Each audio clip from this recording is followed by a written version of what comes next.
Ladies and gentlemen, welcome once again to the Packernet Podcast. I am your host and resident panelist, as always, Ryan Schlip. Check us out online, packernet.com. Find me on Twitter, pack_daddy. Well, you know what today is. Today is PFF Day / if I feel like going and finding any other stats, but I probably won't because it's just annoying to be like, here's what happened, and then also that's not what happened. But we'll see. Pick an authority figure and stick with it, all right? So I will say, just from the quick glances that I've had, there have been some changes. I don't know what people are talking about, by the way. People just making stuff up. But there have been some changes to the grades. One of them is not that Josh Myers was downgraded to a 0 pass blocking grade. That didn't happen. I don't know why that rumor is all over social media.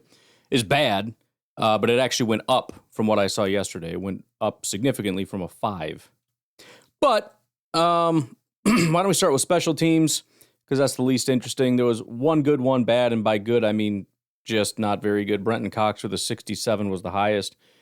And then on the bad end, Robert Rochelle with a 37. Not a lot happened special teams-wise as far as, kicks and punts and whatnot, so probably not a ton of opportunity to really do anything.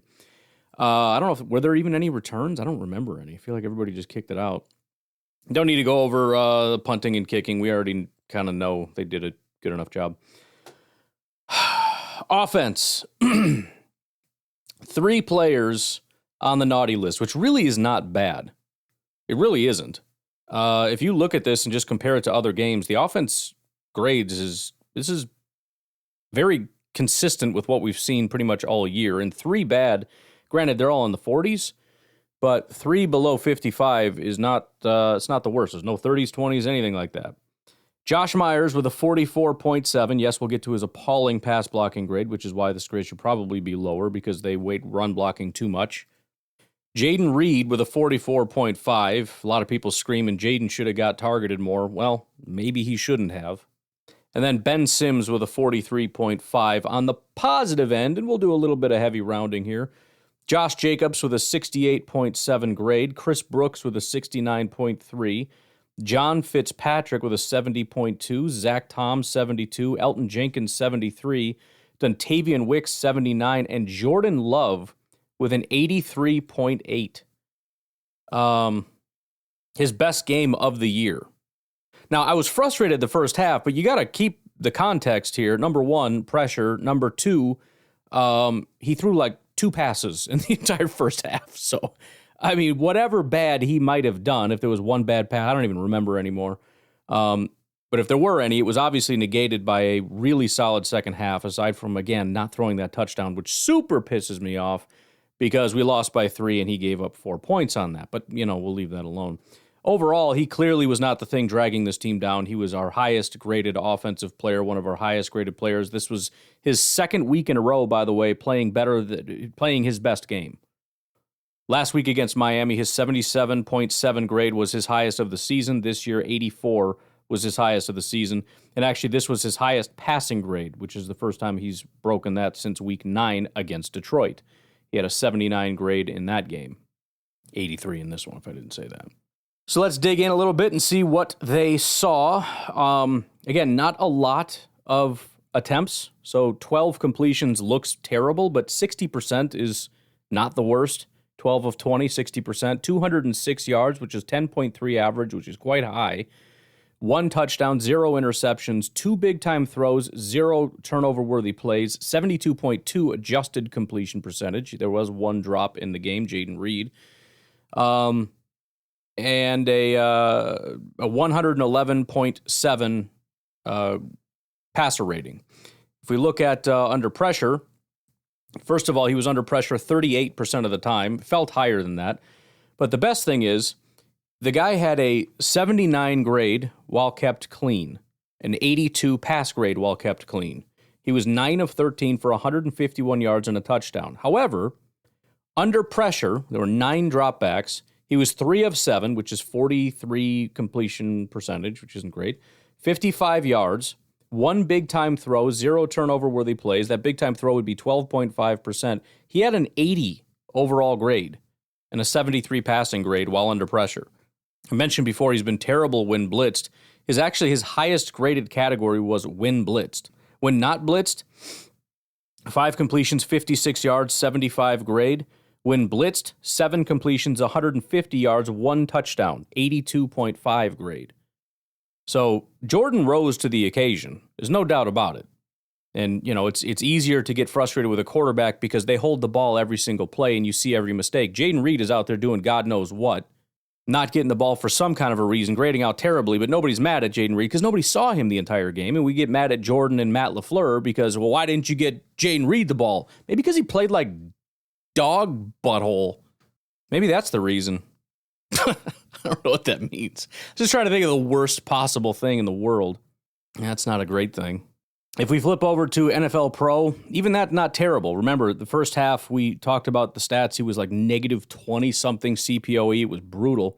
By the end of the game, though, NFL Pro had him actually positive, 1.7% above expectation for his completion percentage. His EPA was a positive 2, certainly not earth-shattering. And if we compare EPA to PFF grade, that's a very different story. A plus 2 EPA is like a 62 grade. But overall, there really are not negative stats here. EPA, CPOE, completion percentage, especially adjusted, PFF grade.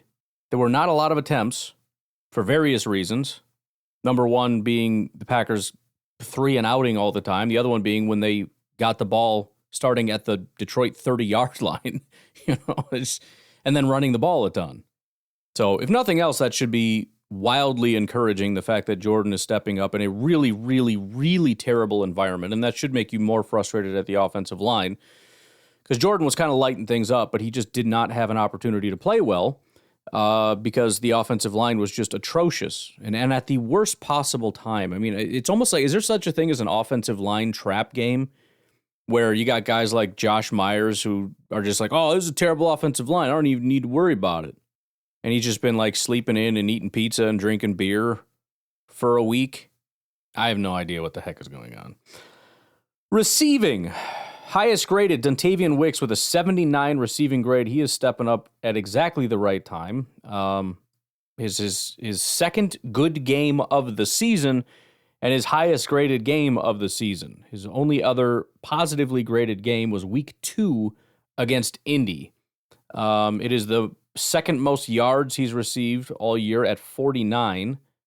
It is the second most receptions he's had all year. His biggest game was against Minnesota. 5 receptions, 79 yards, 2 touchdowns. Why didn't he grade out very well? Probably the 13 targets. It's a lot of targets, man, to come away with 5 receptions, 78 yards, 2 touchdowns. I'm just saying. But no, Dontavian Wicks heating up. Christian Watson still, in my opinion, playing pretty good ball. The fumble was appalling, which is probably why his grade is not as good as it should be. But the fact that he has become a reliable target for us, Tucker Kraft continuing to do so, et cetera, et cetera. Jaden is going to have, you got to pick your spots. This was not a Jaden game. This is a physical press in your chest kind of a game, and Jaden Reed probably doesn't excel in that. Anyways, continuing. Tucker Kraft with a 66.4 grade, Watson 64.8, Ben Sims 53.2, and Jaden Reed 44.5 receiving grade. If you look at yards per route run, Christian Watson 5.18. Good Lord. That is incredibly high. What is his season total at right now? 2.42. All right. It's not bad. He's got a lot of zeros in there, which are really dragging things down, and several below 1. So we need more of that, certainly more consistency. But 5.18 this week, 2.48 last week. San Francisco was 3 targets, 0 receptions, so that sucks. Before that was 10. So the last 4 weeks, he had a 10 yards per route run, 2.5, and a 5.2. That's pretty good. And then as far as his contested catches, he continues to have a really high rate. He had 50% in this game. He was 1 for 2. He was 0 for 1 last week, so he's 1 for 3 in his last 2 weeks. But he has been incredible. He was 100% week 1, 100% week 3, 50% week 6, 100% week 7, 100% week 9, 100% week 11, 0% week 13, and 50% week 14. I didn't skip any weeks. That was just every week he had a contested catch. So he's currently sitting at 70%, 9 of 13. For context, he was at 33% last year. His rookie year, though, 75%. So he's actually, I don't know what happened in 2023. This is a pretty, probably drops, but it's a pretty, actually, you remember that? Last year, I do remember, there was so much, was it a bad throw or was it a should have been caught kind of thing? And it's like, well, how was he supposed to catch that? The defender just drove through and punched it out. There's a lot of that kind of stuff constantly. That's probably what it is, but it's weird to say a guy has had serious drop problems, but also is a very reliable 50-50 guy, but it's kind of two different skill sets. On one, he's got a hard time kind of, I don't know what the drop issue is, over the shoulder type stuff, but as far as being big and strong and physical and just busting through a defender to get the ball, he's been pretty good at that. And as far, again, PFF not massively impressed, but as far as NFL Pro goes, Christian Watson was probably the highest graded receiver, depending on what metrics you're looking at. Ben Sims was quite high on his one reception. Jahmyr Gibbs was quite high as a running back. But if we isolate the receivers, Christian Watson was the second most targeted. He had the most yards between both teams at 114. He was number one in yards per reception at 28.5.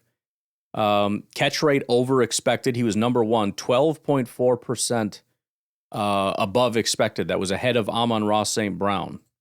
Amon-Ra was 11.9. Dontavian Wicks was 10.8. Tim Patrick was 7.8. And then on the negative side, Jameson Williams was negative 8.6. Jaden Reed, negative 80.7. Whew. It's rough.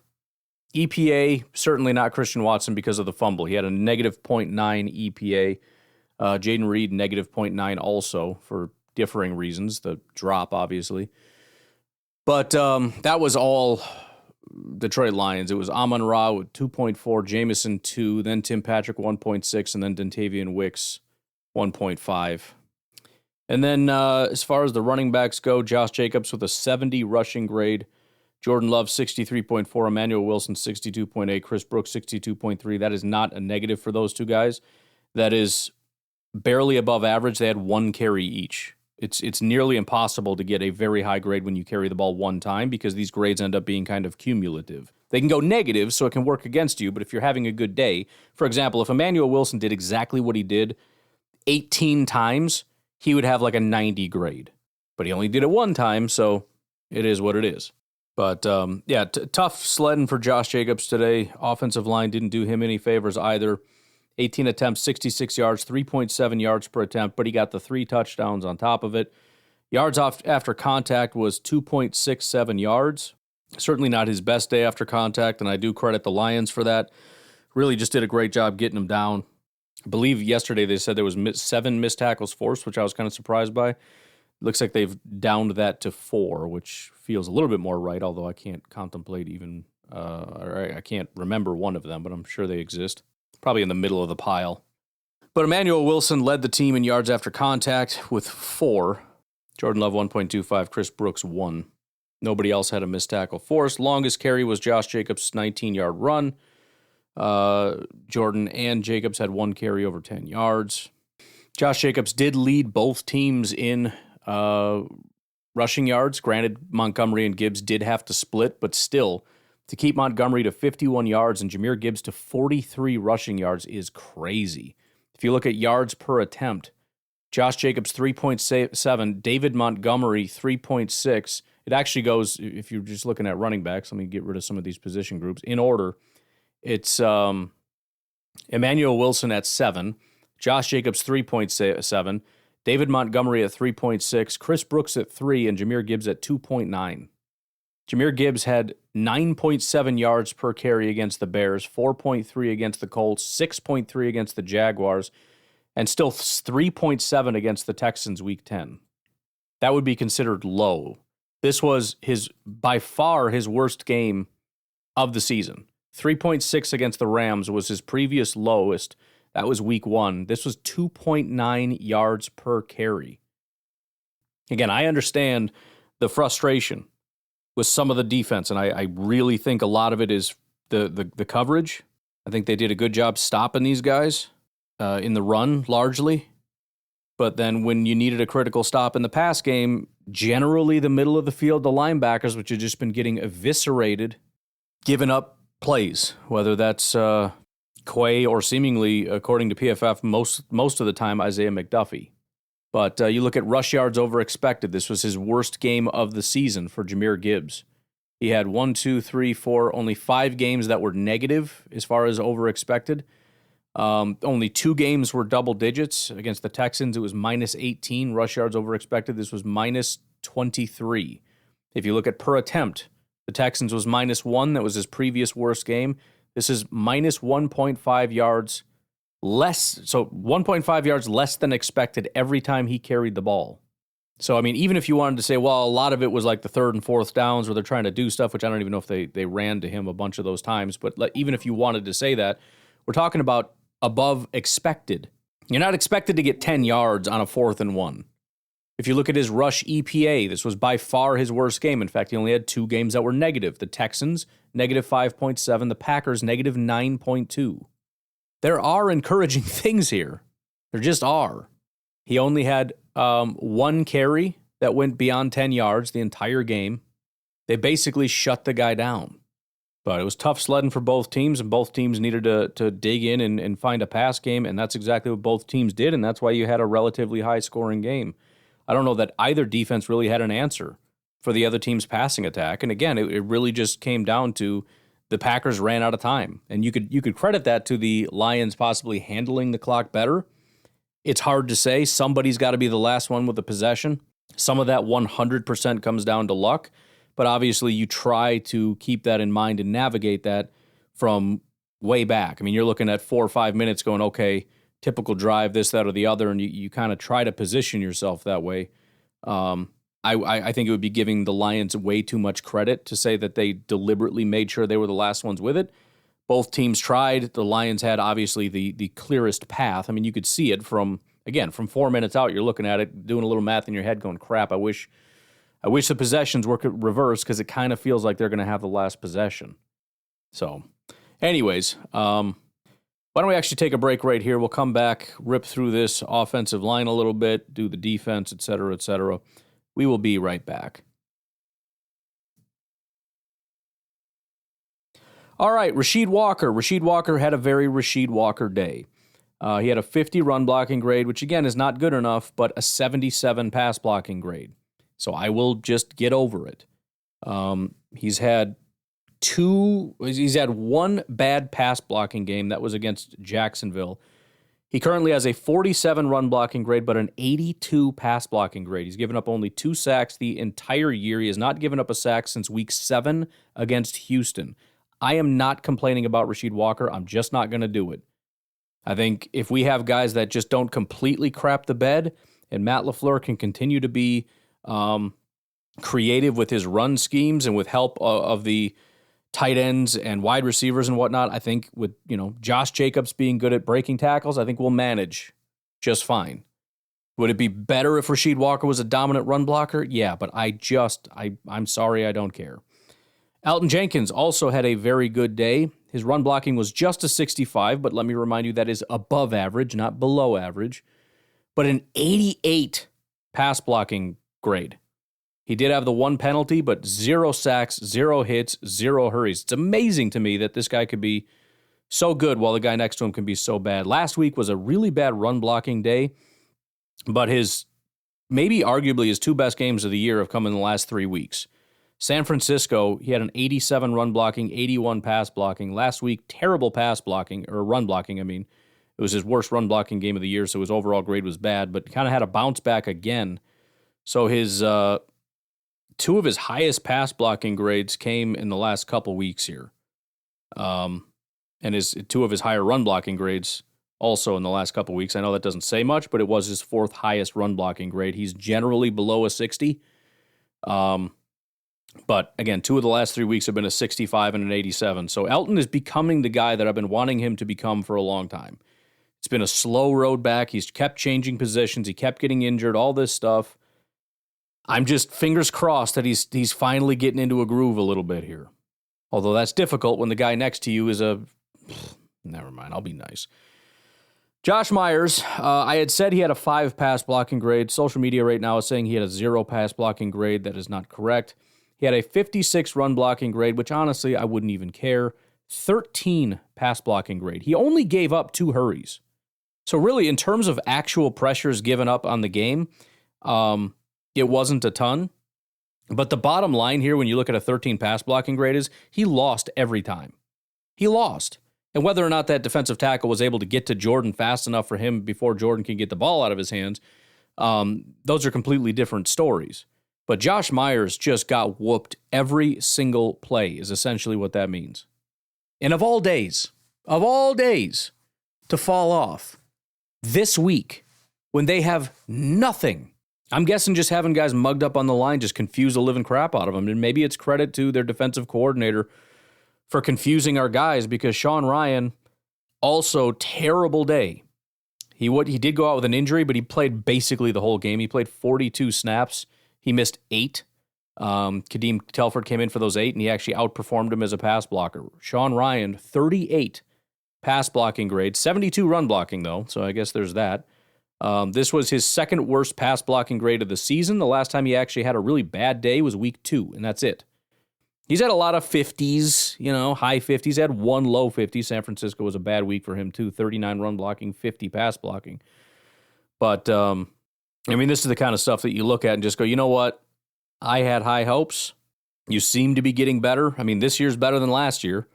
And last year was a heck of a lot better than 2 years ago. So we're making progress, but this is really slow progress. And I'm really just fingers crossed that Jordan Morgan can be something, because I don't want to deal with this crap. You got a center and a left guard against maybe the worst defensive line we faced all year, having by far their worst games pass blocking. We cannot have that crap.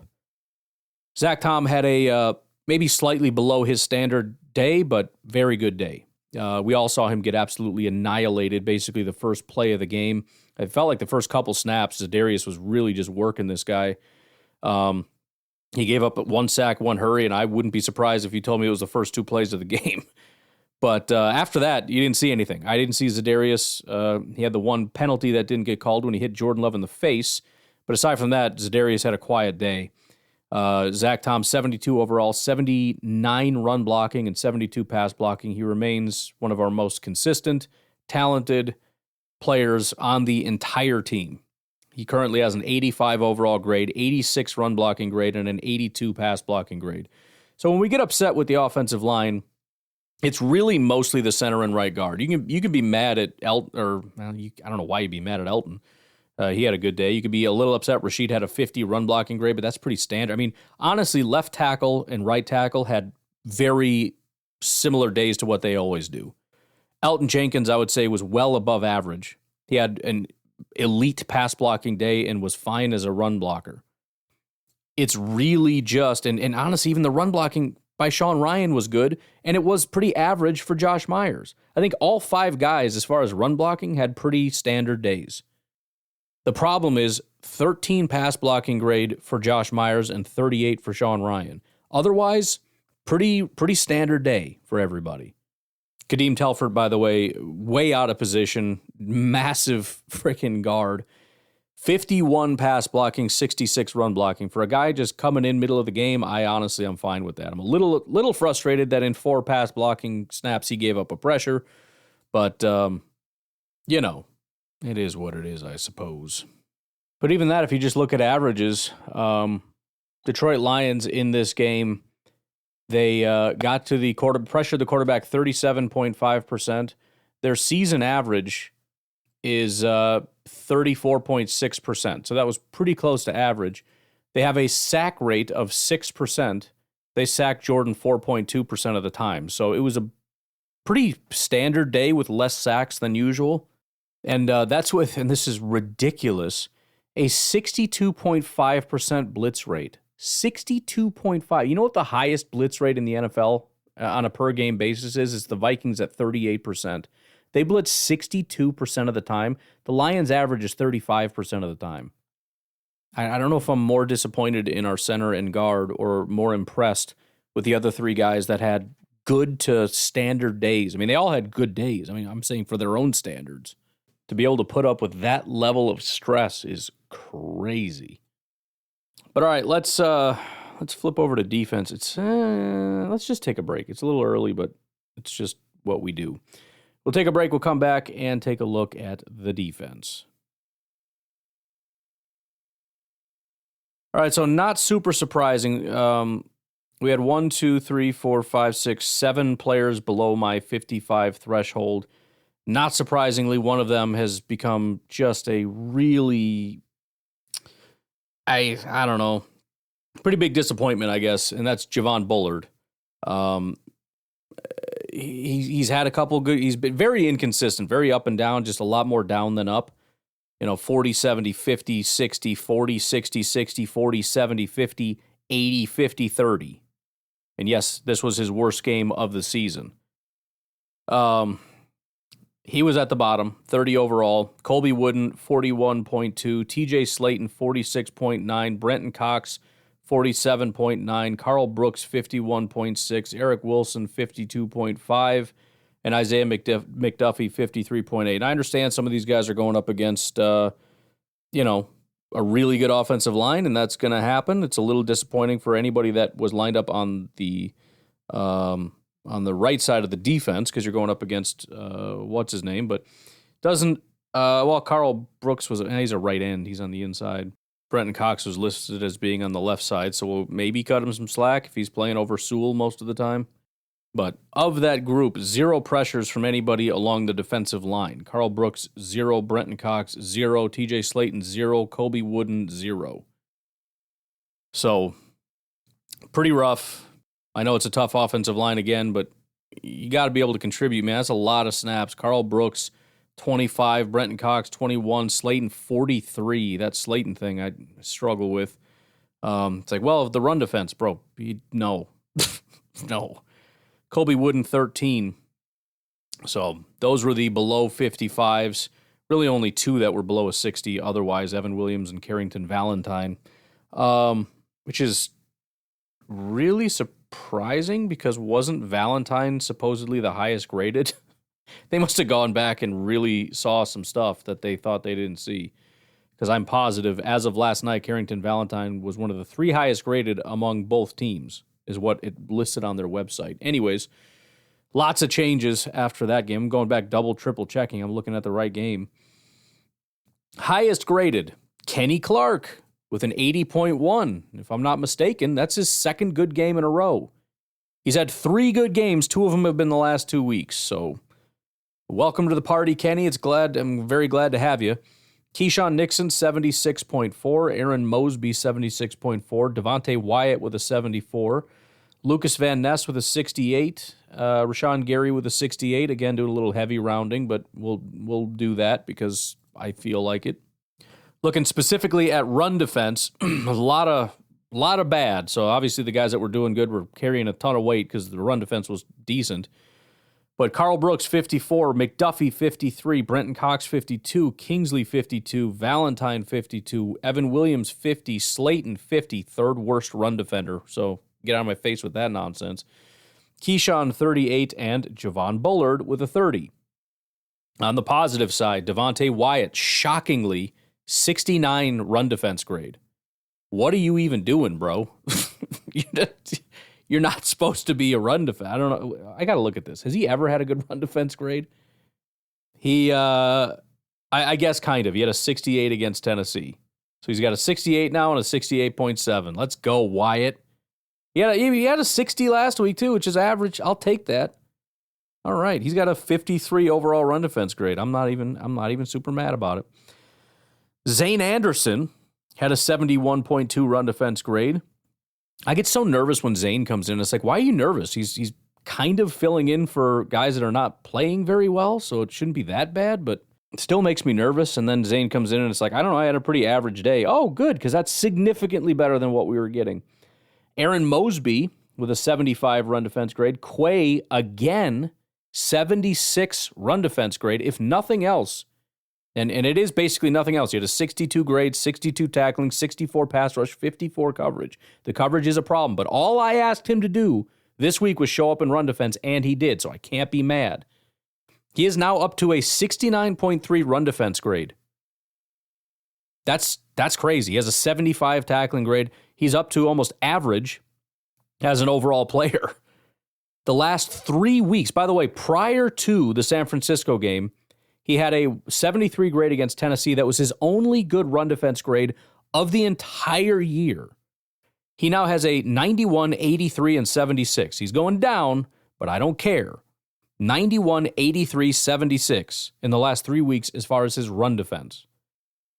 I don't know what we're going to do about the coverage. We got to figure something else out. But you know what? I don't care. Let that be McDuffie's problem.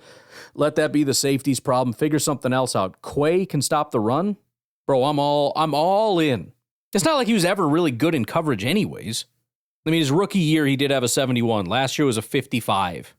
So, yeah, let's just lean into this. I'm fine with it. And then Kenny was the highest at 79. He really did do a lot of work in that run. He had a lot of really good plays against the run in this game. I saw Kenny get praised in this game more than maybe every game combined prior to this game. And really, again, not really his thing. As kind of strange as that sounds, he was what I had relegated him to in the last couple of years, just a pass rusher. Run defense hasn't really been there, but the pass rush has been. Right now, the pass rush is kind of dog crap, but the run defense is there. So I don't know if this is kind of a Halfley thing. Guys are something's starting to click as far as the run defense, which is great. The coverage is falling off a little bit, but that's also to be expected when you have, Jair's out. I mean, we have 7th-round pick Carrington Valentine, complete, I hate to say it, but complete bust Eric Stokes, who, granted, had a really good day in coverage, but he's not what you want. Keyshawn Nixon, who is sometimes really impressive, like in this game. Sometimes not so much. And a rotation of rookie safeties next to Xavier McKinney, but a rotation of rookies that are just not doing it. Evan Williams, I thought was going to be a thing. That is very far from a thing at this point in time.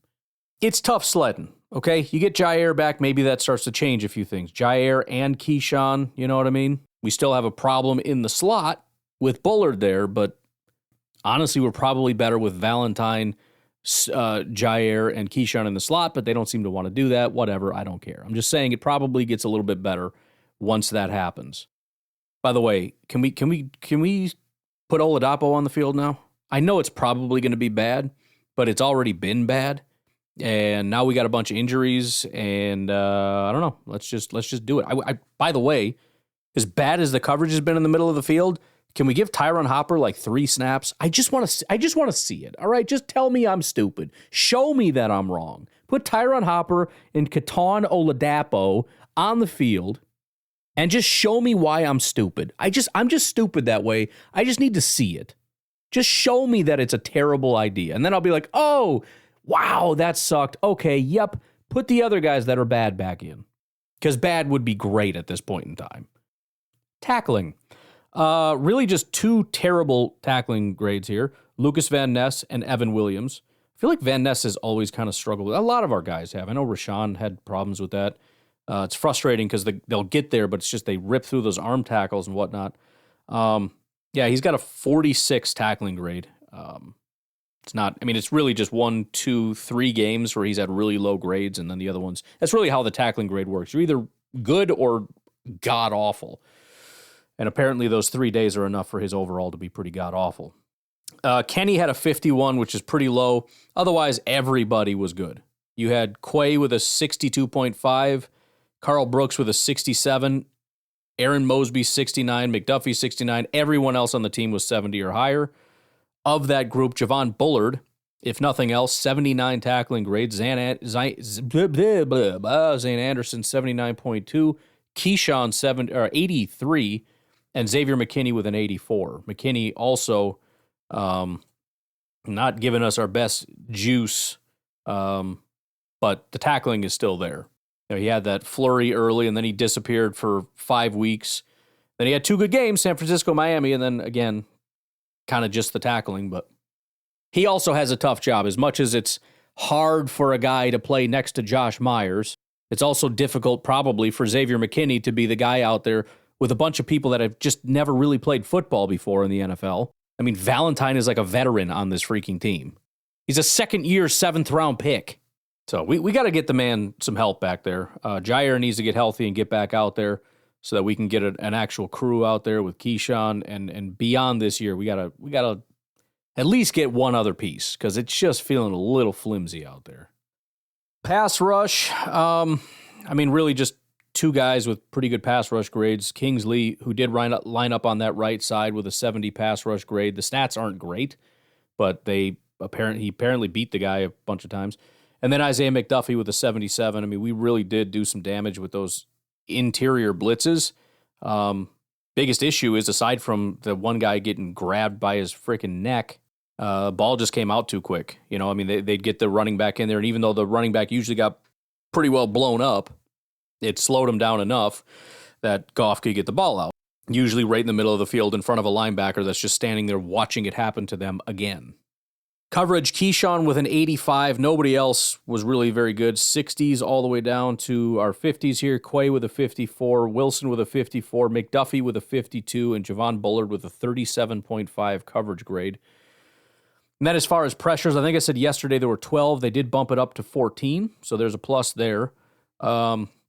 Still probably not good enough. On the super negative side, TJ Slayton, 25 attempts, not a single pressure. Carl Brooks had 12. You're really just hoping for about one to be at 10%. He didn't have any. Brenton Cox, 10. He had 0 on 10 attempts. Colby Wooden had 0 on 9 attempts. Also not great. Kenny Clark, 1 pressure on 30 attempts. That's god-awful, Kenny. It just is. I'm trying to go easy on you. I appreciate that you stepped up. 80 grades, 79 run defense. Took away their run game. That's huge. If we would have won the game, it largely would have been because of Kenny Clark eviscerating their run game. So kudos. But, bro, 1 on 30. Come on, man. Eric Wilson got 1 pressure on 3 attempts. Mosby had 1 on 13 attempts. We're splitting hairs here, but it'd be nice if, you're looking between 1 and 2. It'd be nice if we just once in a while got to 2. Keyshawn Nixon had a pressure on 0 attempts. That's always impressive when that happens. I think Kevin King one year ended with that. He had 1 pressure. He might even had 2 pressures on 0 attempts. It was pretty hilarious.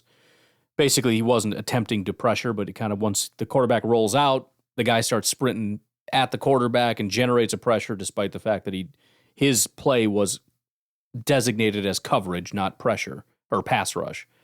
Devontae Wyatt had 1 pressure on 13. Again, be nice if we kind of lean toward 2 as opposed to 1, but it is what it is. You're looking 1 to 2 there, ideally.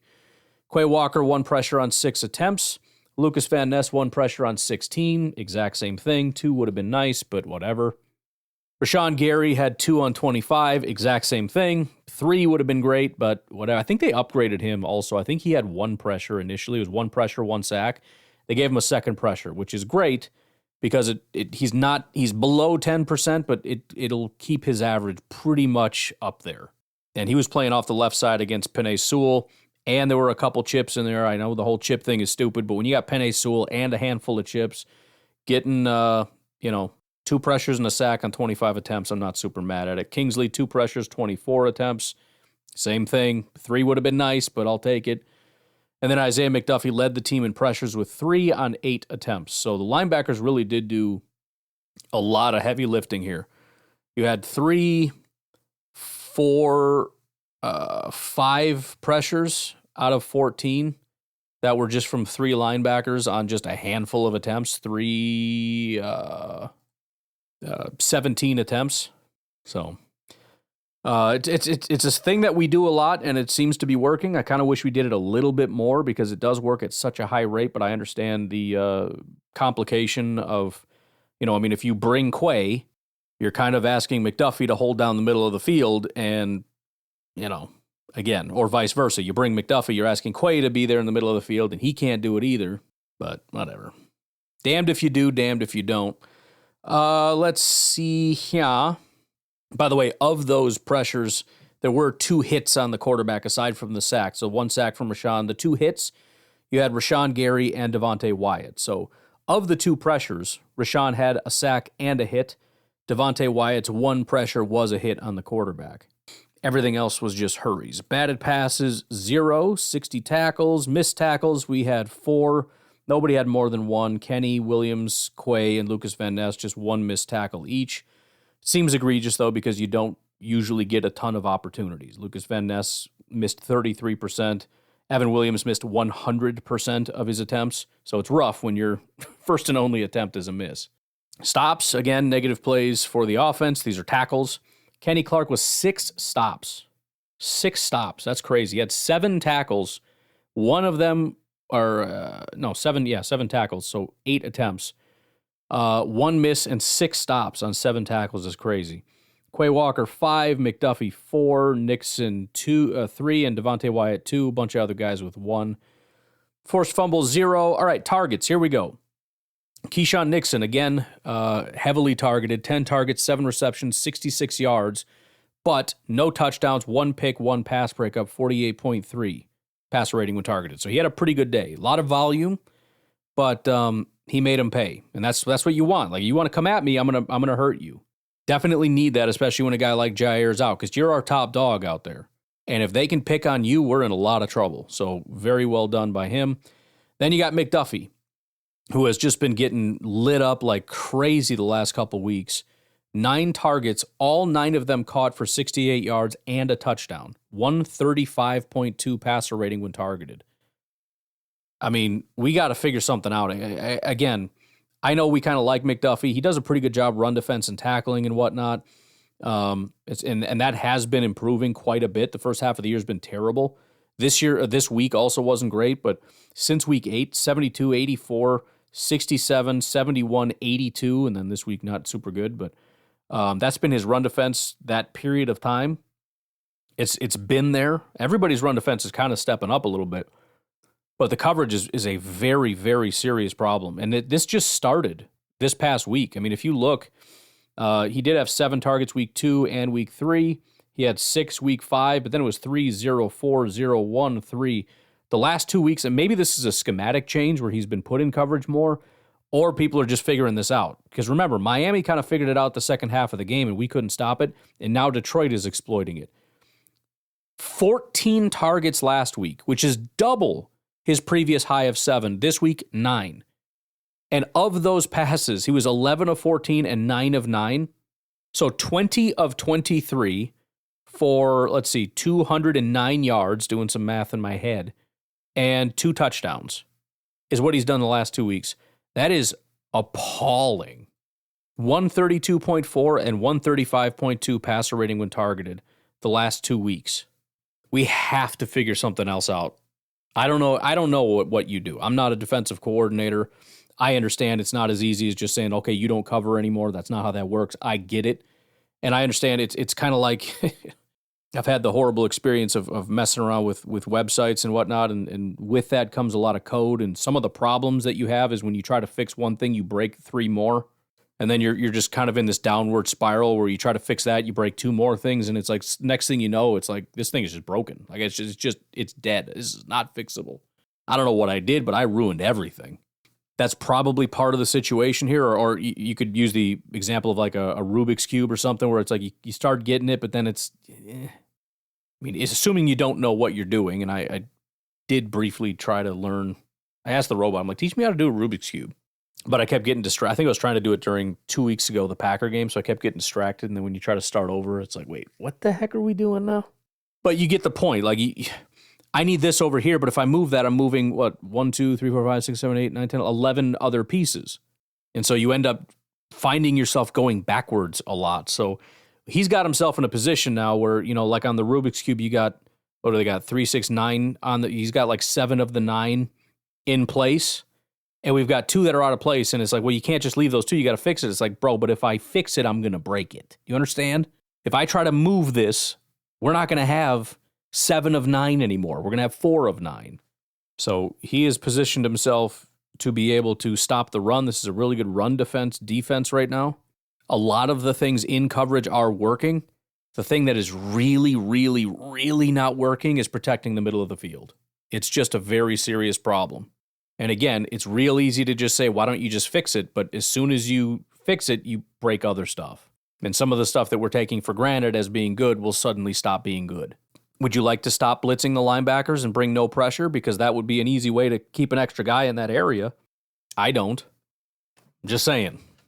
Anyways, after that, Carrington Valentine, 4 targets, 2 receptions, 19 yards, and a pass breakup. Pretty good day. They didn't like his run defense, which is the reason he was below a 60. Eric Wilson, 4 targets, 4 receptions, 27 yards, and a touchdown. Not my favorite day. We all remember that touchdown by Eric Wilson. Javon Bullard, 3 targets, 3 receptions, 27 yards. Quay Walker, 3 targets, 3 receptions, 32 yards. Eric Stokes, 3 targets, 1 reception, 1 yard. Nothing wrong with that. Again, picking on Stokes a little bit, which is a little unfair when you have that good of a day. And by the way, Eric Stokes was the guy that got pushed off on, so I'm not even going to grant you that 1 freaking yard. That was against the tight end, Sam Laporta. And Sam Laporta goes up, shoves Stokes right in the chest, and goes and catches a pass. It was a garbage play. So as far as I'm concerned, he gave up nothing on 21 snaps. And then Xavier McKinney, 3 targets, 3 receptions, 31 yards. I mean, that's part of the frustration, too, they caught 32 of 40, 80% of the passes. And a lot of that is, there were a lot of plays. Well, first of all, the freaking cheating. Amon-Ra St. Brown, Sam Laporta constantly pushing off to get separation. But also, even times when there was really good plays in there, the defender was right there. These guys are just, strong hands and bringing those things down. So, again, there is an element of screw the Lions for cheating and getting away with it, but also they do play good football. And that's a tough combination to beat. A good football team playing good football and cheating? Good luck. But 283 yards given up, 3 touchdowns given up by Wilson, Stokes, and McDuffie. So you got 2 linebackers right there. Stokes was a touchdown? So they didn't even count the one against him with the tight end, apparently. Because I am positive that, and that was in the middle of that, had nothing to do with a touchdown. I don't know. Whatever. 3 targets, 1 reception for a 1-yard touchdown, apparently. I don't know. 1 interception coming by way of Keyshawn, and then the 2 pass breakups were Keyshawn and Carrington Valentine.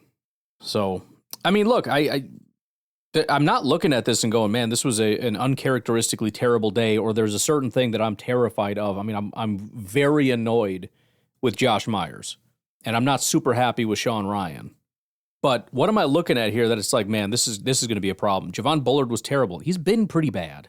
He's a rookie that's just not playing well. This is not new. Colby Wooden, TJ Slayton, Brenton Cox, Carl Brooks. I do wish our defensive line was doing a little bit better, but on the other hand, guys on our defensive line are doing better. Devontae Wyatt is suddenly playing run defense, and Lucas Van Ness is suddenly getting pressure and grading out kind of well, and Rashawn Gary, same thing.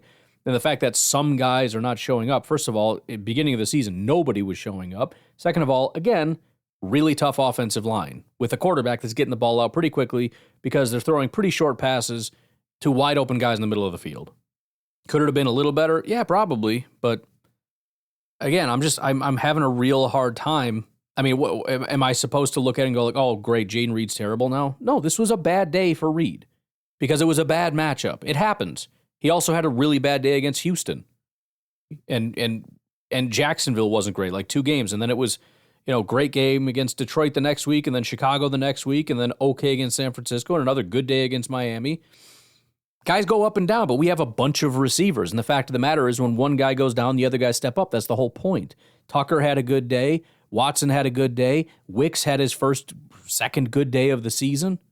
So we're good. I'm seeing a lot of hyper negative comments about this team is terrible. They'll never beat anything. Bro, it was a 3-point loss to the number 1 team in football that got away with 10 freaking calls. All right? Even if we grant them that they were the better team, fine. It was as close as it can come. And again, when you talk about a team playing another team 10 times, if it's a 3-point loss, what are you telling me? We'd lose 10 times to the Lions? You're full of crap. I love you, Packer superfan, but the comment today that we may never win another game this season is crazy. Come on.